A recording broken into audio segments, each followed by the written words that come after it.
Aller piocher dans les petites maisons d'édition indépendantes, souvent laissées à l'écart des grandes messes littéraires. C'est le conseil lecture de la rédaction.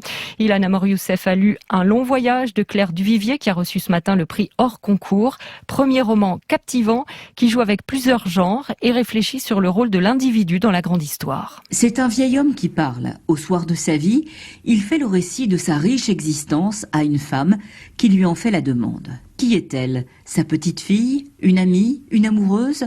Et lui, qui est-il? Claire Duvivier. Il vient de nulle part, dans le sens où, enfant, après avoir perdu son père, sa mère l'a placé en quelque sorte dans un comptoir commercial, ce qui est un peu l'équivalent de le vendre en fait. Liès nous raconte comment il est né dans des îles, dans un archipel très lointain, comment il est devenu l'esclave d'un empire qui a aboli l'esclavage, et comment il a rencontré une certaine Malvine Zélina de Felarazi, qui va devenir une sorte de modèle pour lui, pour qui il va travailler. Malvine Zélina de Felarazi, ambassadrice impériale, promise à un grand destin politique, en fait son secrétaire particulier. Auprès d'elle, il apprend la grammaire du pouvoir et les usages qu'on en fait. Et surtout, il devient le témoin privilégié de la chute d'un empire. Ces entités nationales, cet empire ou cette société s'effondrent, mais les gens, eux, perdurent. Ils sont toujours là et ils créent autre chose. La fin d'un empire, la fin d'un royaume, c'est pas forcément grave en soi. Ce qui est important, c'est ce que les gens vont faire après. C'est bien cela qui est au cœur de ce remarquable premier roman.